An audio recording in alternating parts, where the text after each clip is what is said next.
All right, everyone, welcome. I am here with the artistic director of the Nashville Singers. So thank you so much, Todd Wilson, for being with us today. We may have some viewers and some listeners that are unfamiliar with the Nashville Singers and are interested. So my first question is, who are the Nashville Singers and what do you all do? The Nashville Singers are a group of men. It ranges anywhere from 10 to 12 singers that has come together with an aspiration for musical excellence in terms of vocal performance. But the thing that kind of sets us apart from a lot of community choirs is that we're also a 501c3 nonprofit that's very mission driven. And our mission is to enrich lives through singing and the support of music education. And it's that support of music education that really motivates our guys to want to be our best, because we want to set a standard for other folks to aspire to. And we want to support through our grants in the area, as well as our music education scholarships that we provide for people that are aspiring to become music educators. That's awesome. And I want to say this, that is what stood out to me, the value you place on the community in music education. And I really appreciate that, being a music educator. So thank you so much for that. Well, so many of us have been touched by instructors, music educators over the years, whether it's instrumental or vocal. And my life would not be what it is right now had it not been for all those years of learning from various music educators. And I can't imagine life without it. So if we can do something to perpetuate the importance of music education in the minds of others, that's part of our mission. That's awesome. What a great start to this interview. That's awesome. Thank you for that. Okay, I do want to ask this. So this is kind of a casual question, but what inspired the name? So the Nashville Singers. What inspired that name?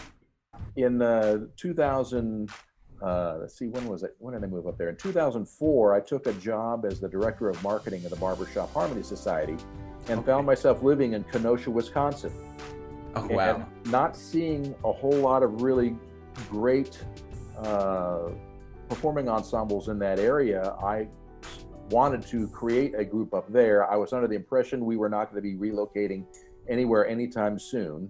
And so I created a business plan for a group called the Southport Singers, because Southport is the original name of Kenosha. And lo and behold, I was working on that in my hotel room out in, I think it was in California at a convention, and finalized the business plan and found out later that week that we were relocating to Nashville. And so, frankly, the plan had already been created. We just found ourselves in a new town. And I knew that if I was on Google and I was a singer looking for an opportunity to sing, I might type in the word Nashville Singers. And lo and behold, I found out that NashvilleSingers.org was available, as well as Nashville Singers, I think, .net. There's a few others. And when we get calls or emails now, when I ask them, how did you hear about us? Well, I just typed in Nashville and Singers, and there you were.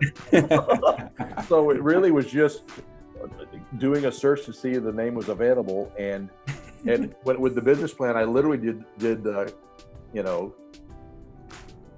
select all the uses of the word Southport and replaced it with Nashville. And the plan was done in an instant. So, so the plan actually came together probably a year and a half before we actually moved to Nashville. Nice. And then the dream started unraveling in front of me. So that was a whole lot of fun. Well, it's a great name. It's very memorable. That's great. Okay, so I'm going to add to this next question. So it's, how did the ensemble begin? So how did the Nashville Singers begin? And I'm also curious, when did the Nashville Singers begin? We chartered as a 501c3 nonprofit corporation on October 13th of 2008. Okay. And then we had our first meeting a month later on November 13th, 2008.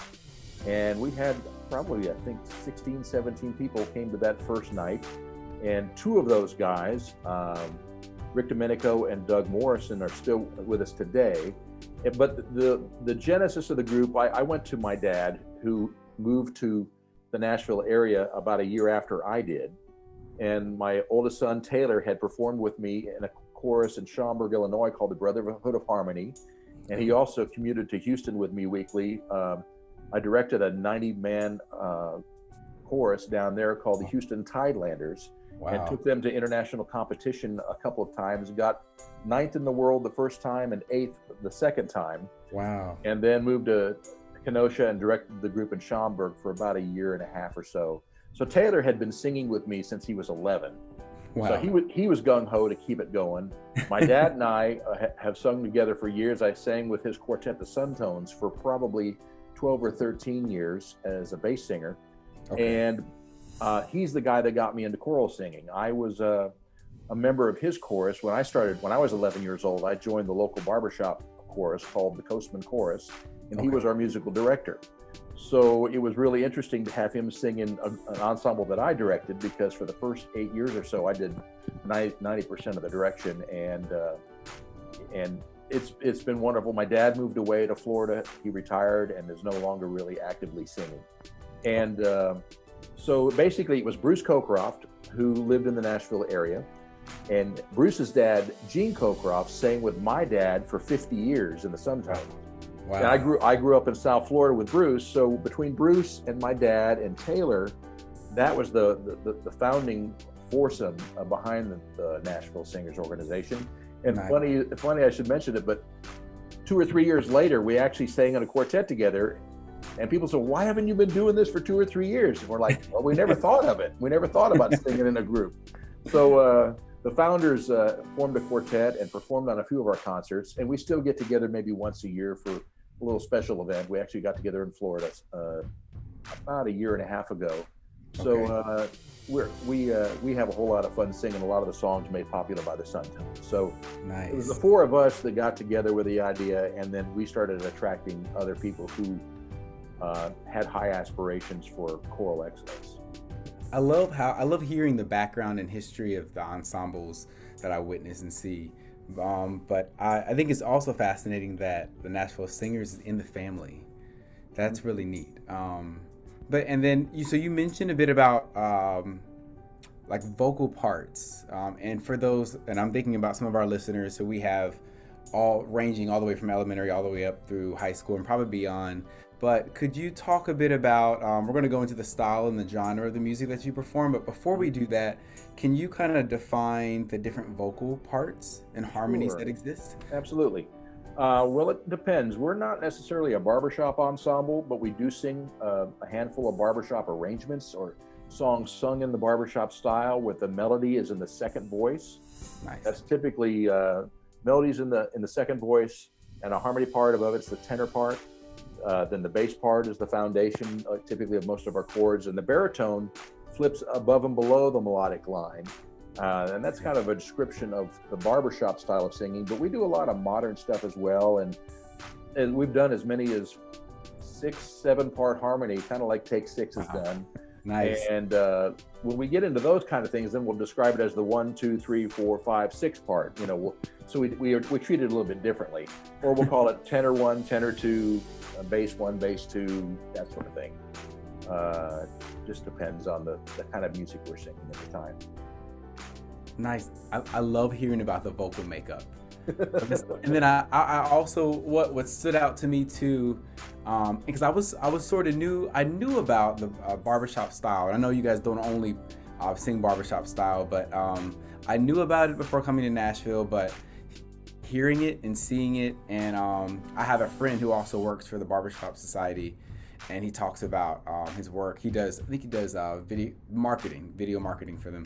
But I think it's really powerful and neat to see an all-male vocal ensemble, and I think that really speaks to our boys that are growing up and that love to sing and need to see that.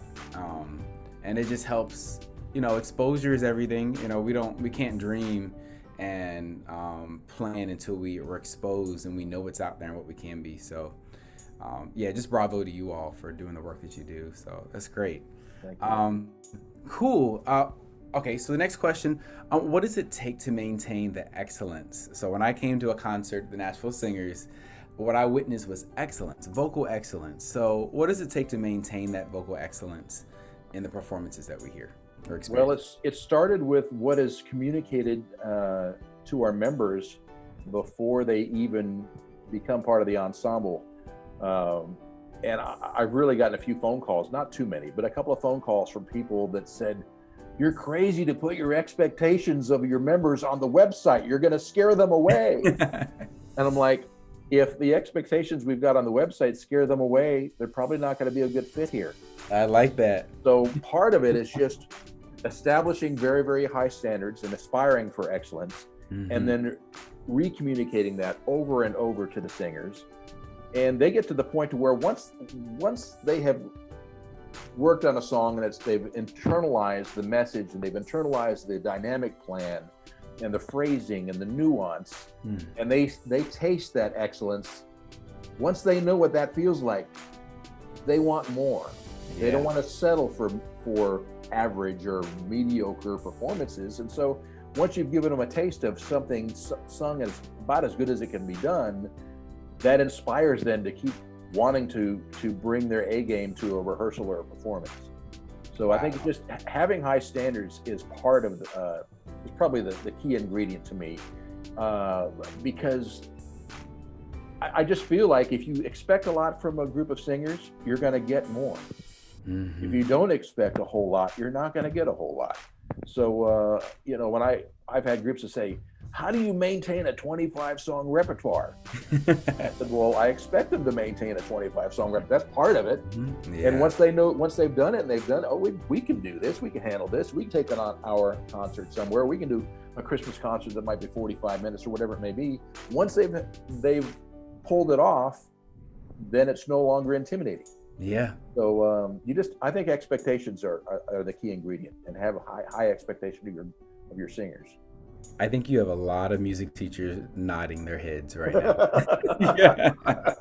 A whole lot. Yeah. That's so true. And I would say, in high school, so I get this question a lot. So what music teacher or who in your life inspired you to continue in music? And so I would say my high school band director, he exposed us, and he gave us the taste of excellence, and he expected excellence, and we knew it.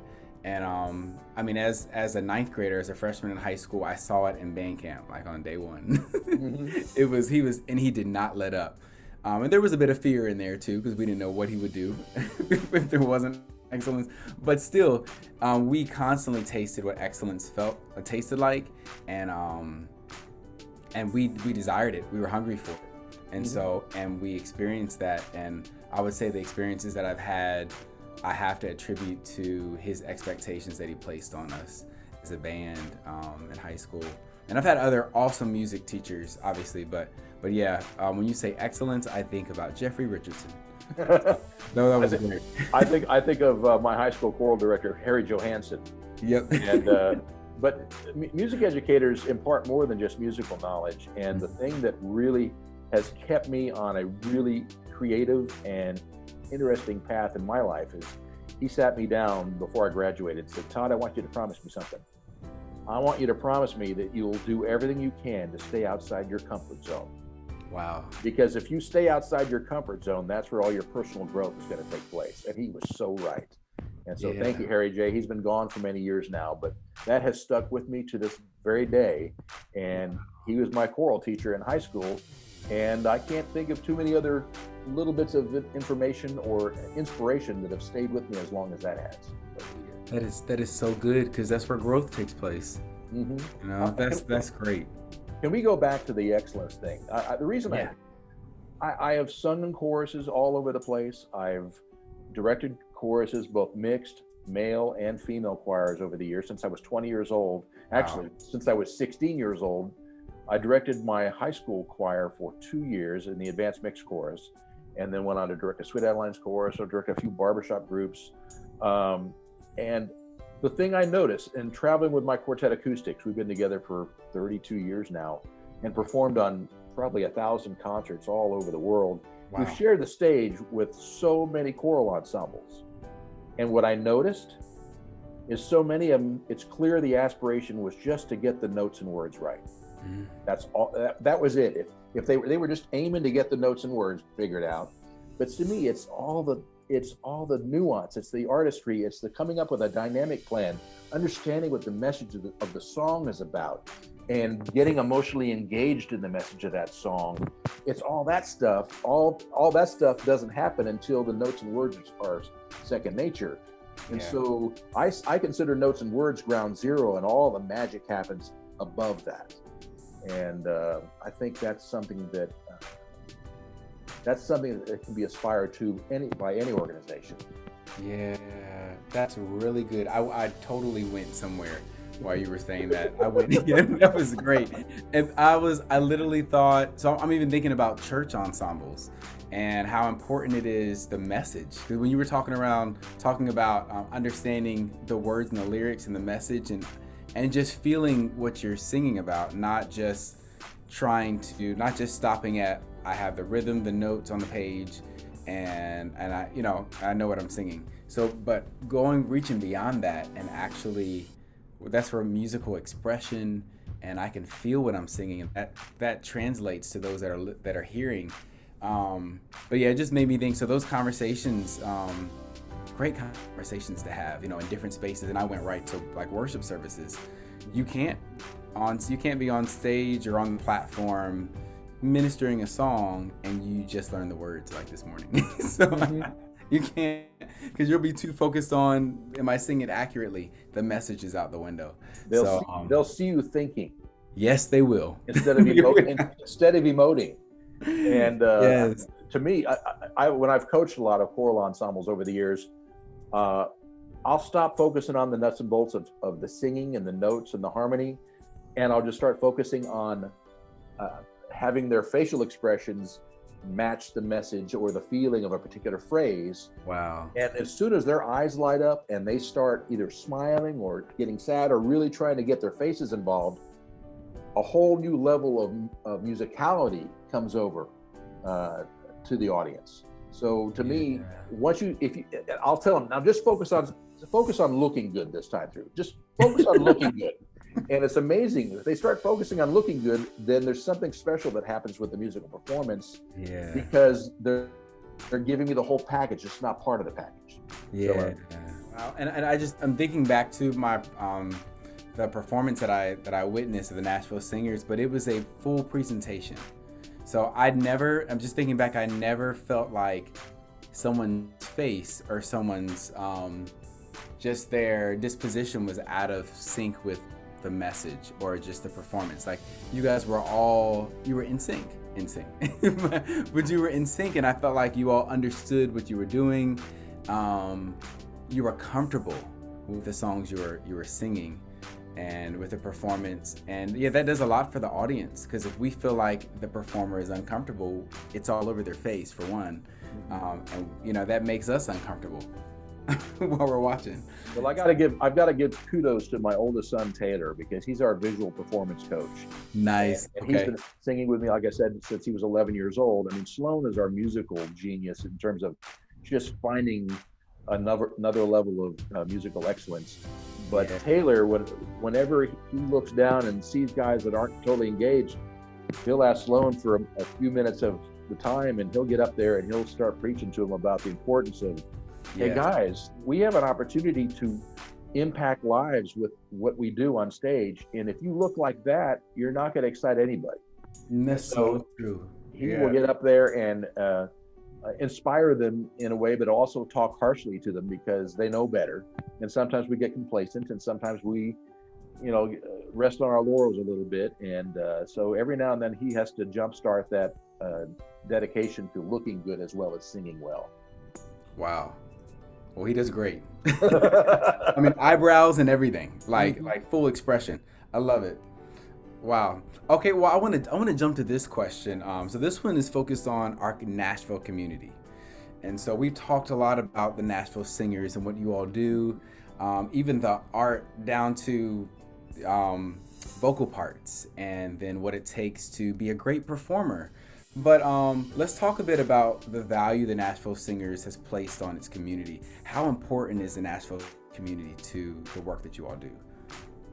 Well, I think as a nonprofit that happens to have a choral ensemble as its primary vehicle to create exposure to our audience and an opportunity to discuss our mission with folks, I realized a long time ago when I moved here, my job with the Barbershop Harmony Society was to reach out and develop relations with a variety of arts organizations in the Middle Tennessee area.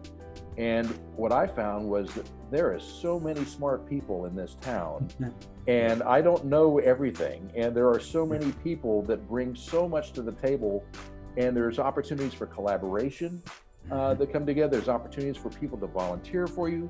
You end up meeting new potential donors, new potential people that can hire you to do a concert. So in terms of community, I think that Nashville is such a music town, but it's not just country music, it's all kinds of music. Yes. And I think just the partnerships with folks like Margaret Campbell Holman, Yes.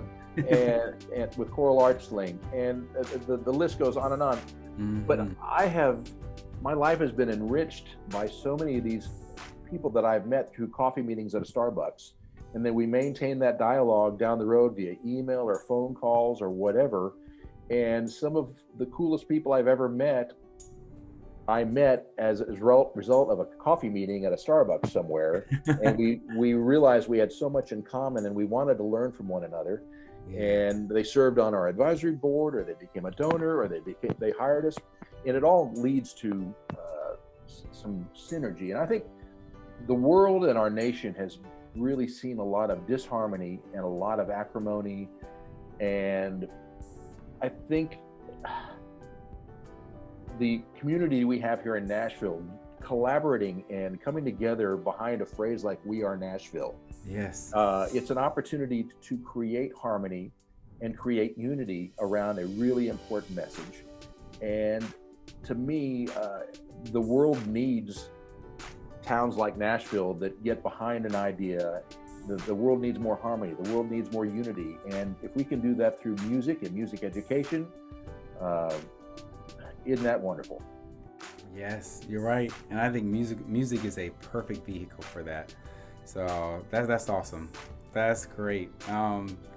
Yeah, and just communicating, because everyone loves, and music is so diverse, but everyone has their go-to or their favorite music, and music can communicate the way we feel, and just thoughts, and it's a great way for expression. But I think, yeah, music is a perfect vehicle for bringing communities together. It's a great universal language. So that's awesome. Great answer. So I'm gonna shift gears a bit. We're gonna talk about music education. So of course we have a wealth of music educators that are watching and listening, and then of course your students, and then connected educational communities, other teachers, administrators, and families. So I want to ask, so why do you believe, as the artistic director of Nashville Singers, why do you believe music education is valuable in education? Why is it important? Well, as someone who's been touched by music, I started singing in my first a cappella ensemble when I was 6 years old, and sang with my younger sister and my dad and my mom. Wow. And so I've been singing 4-part harmony for, what is that? I'm 61 in a few weeks. So that's a lot of years, 55 years I've been singing. And then I played string bass for 4th and 5th grade. And the bass fiddle was like 3 feet taller than I was. And I played trumpet in the junior high and high school band. And I sang in the jazz instrumental vocal ensemble. Wow. And the advanced mixed choir, and directed that group for a while. Music has been so much a part of my life, and I mentioned earlier that I sang with my dad's barbershop chorus, and sang in a number of quartets in the South Florida area. So I've been inundated with music education and music performance opportunities for my entire life, and I've been all over the world as a result of achieving some notoriety in certain groups. So that would not have happened had I not been touched by band directors, orchestra directors, choir directors of all shapes and sizes. And I know the guys in my choral ensemble, some of them have church backgrounds, and some have sung in community choirs, but they've all been touched by someone who impacted their life in such a profound way by music and music education. So our mission energizes our men to do whatever we can to get as many butts in the seats at our audience, at our concerts, and get as many performances in the community, because one thing leads to another, and the synergy you get when you start collaborating with other ensembles and other educators is amazing. And you get a taste of that, and you want to keep doing it. And so that would be my answer to that question. That's awesome. That's great. And I love how you said too, even before, how music education, and this is for a lot of times those who aren't in music education may not realize this, but music educators teach more than just music. There's so much that is taught through just music instruction, being in ensembles and knowing how to work in a team and have a goal and work towards the goal and being disciplined. Like all that stuff, those life skills were taught, I have to say, through music, having to audition for ensembles and knowing what I had to audition. Like, I can't depend on him or her. I have to make this audition, so music education, and there's so much to be said, but thank you so much. It's great. Some of these questions I like that's a question I like to ask every artist that I've interviewed this year and arts organization, because I love to hear, everyone has said how music education has been a part of their path and journey to who they are today. In some way, everyone has said that. So that's huge for our students to hear and remember. But thank you so much. Okay, 2 more questions. So okay. This next one is, if you had, so we have all types of listeners, but especially our K-12, and maybe even targeting those that are on their way out of education, that are thinking about life after grade school or after high school. What advice or tips could you provide our younger listeners that are aspiring to pursue music or are trying to decide what they want to do and be in life? It could be anything. Well, I would think first and foremost, you got to have fun. I love it. You got to have fun, whether it's in a rehearsal setting or a performance setting. If you're not having fun, that's going to be quite clear to someone who's watching you perform somewhere. So first and foremost, now granted, if you're having a little bit too much fun, or if you're becoming a distraction away from what the teacher's trying to impart, that's going to get in the way. Yeah. But if you could just give everyone a little bit of space to have their own personal freedoms to enjoy a rehearsal without becoming a distraction. And to me, that you got that fun factor's got to be there. But the other thing that I would focus on is just Jim Clancy, the director of the Vocal Majority course that I was a member of for many years in Texas. A bit of background in that is he's directed this ensemble to probably a dozen international gold medals. Wow. And is their principal arranger. And he brought a philosophy that's, okay, we've got to strive for something a little bit better each time you go through a song. So if we're running out of things as an instructor, if you're banging your head on the wall and you're not getting through to the students, just ask one thing of them. Just you individually, call on each student, say, John, what are you going to work on this next run through of the song that's going to make you one wee bit better than you were last time? And if everyone internalizes what they're going to do, whether it's breathing, looking better, standing with a better posture, if everyone can just focus on doing one little bitty thing better on the next run through, the performance is going to raise dramatically. Yeah. So if the fundamentals are not getting through to the students, just focus on giving them the license to work on something individually that makes that performance better the next time through that song. That's great. That is really great advice for our music educators and our music directors.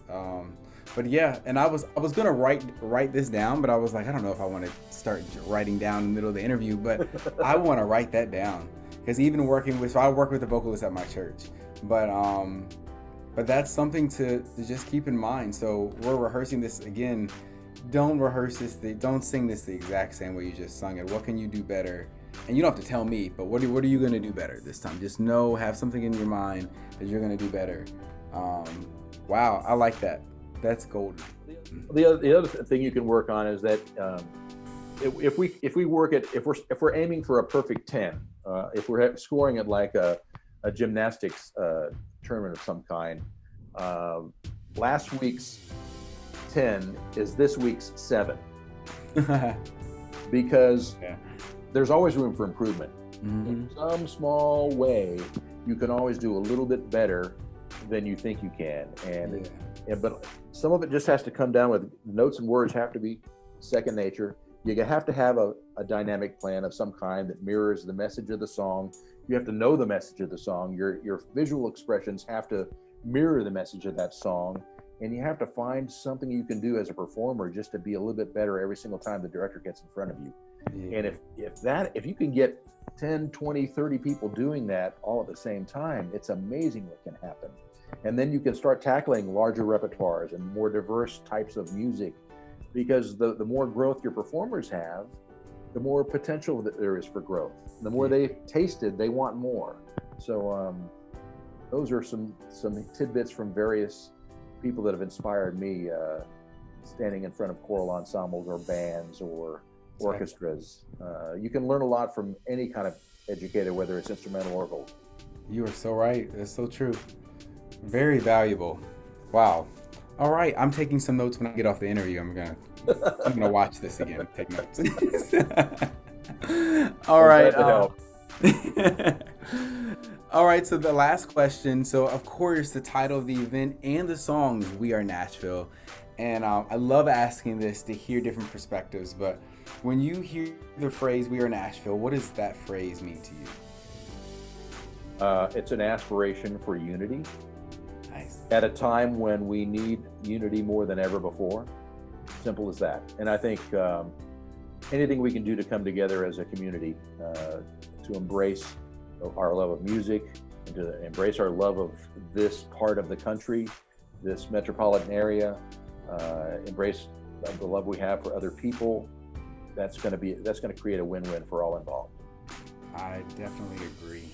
Unity. There's so much power in unity. Coming together. Well, that's awesome. Well, thank you so much, Todd. I do want to ask you if we want to get in contact with you. So if there's listeners, if there's students or educators that are interested in reaching out, how can we find you in the Nashville Singers? The Nashville Singers can be found online at nashvillesingers.org. We also have a presence on Facebook and Instagram and Twitter and LinkedIn. So there's a variety of ways to reach out to us. We have a phone number that's 615-669-8633.